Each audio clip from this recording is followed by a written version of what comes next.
Welcome aboard this morning's flight into Sydney. Just coming past DY on the northern suburbs of Sydney now. We'll track just down over the coast, through the heads, past the Opera House, over the Harbour Bridge. Then we'll line up for runway 34 right.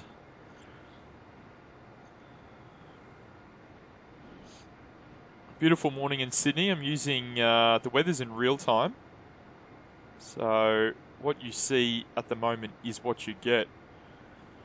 One thing I've learnt with the F-22 is you've got to have the approach speed bang on. You can't be landing too fast, otherwise you snap the landing gears and you crash. Because I've got the realism settings set to realistic, you've got to take care of the landing, and it's very finicky, this thing to fly, very finicky. Just over to our right hand side, there's Manly. Looking rather nice. Pass over Manly Headland. And then we'll go down, track down the river and come in. We'll keep it nice and low, around about 1,500, 1,300 feet, somewhere in that vicinity, not too fussed on the height. Keep it around 300 knots, give or take. Here we go, just coming past Vaucluse on the left. It's Mossman and Taronga Zoo there on the right hand side, all those bushes. Just passing over where the Sydney to Hobart yacht race starts. Through the heads there.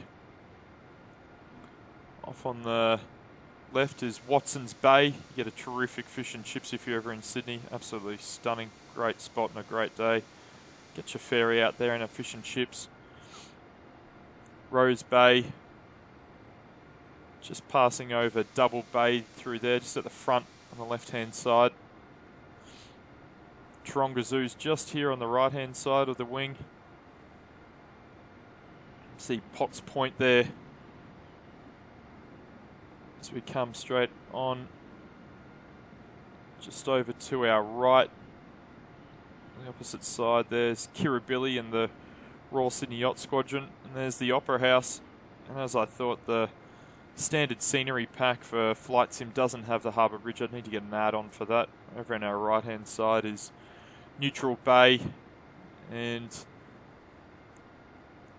I believe this is probably Milson's Point on the right hand side, Banger on the left.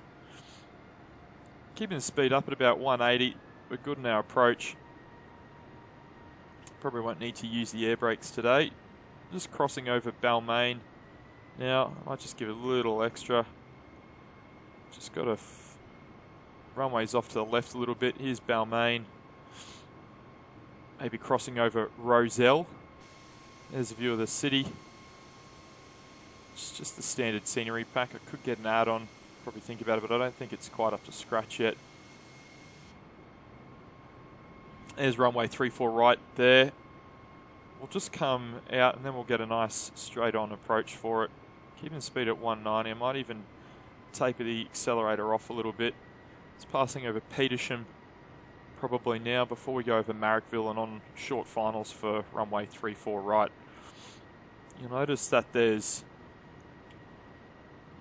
some red and white lights on the runway. Move that mouse. You'll notice the red and white. There we go. That means our height's good at where we are. Now we're a little high because there's 3 whites and 1 red. Speed's a little high at 190, so I've got to pull that back. We'll deploy the flaps, landing gears out. So we've just got to get our speed right down. Now we're too high. We really need to come in on a nice shallow approach. This thing's really difficult to stick the landing on. And at 185 knots, I'm a little high. Descent rate's at 1,400. That's way too much. 1,300. Typically want to aim for about 500 feet a minute on finals. 1,200. Shallowing out 1,000 feet. Bringing it up 174. This is a bit better. 169 knots. Let's see if we can just drop that. No accelerator now. 900 knots. Red. I'm just going to flare it out. We'll land longer, so we just draw that speed out. 2 reds, 2 whites. Here we go. Just going out long. Just keeping the nose nice and high. 140 knots. That's a good approach speed. Here we go. And down. And I'll drop the nose now. And hit the brakes. Put the brakes on. Here we go, 80 knots. And we'll find a taxiway to exit off to the left-hand side here. And there's the famous Sydney Control Tower. Thanks for joining today. See you again next time.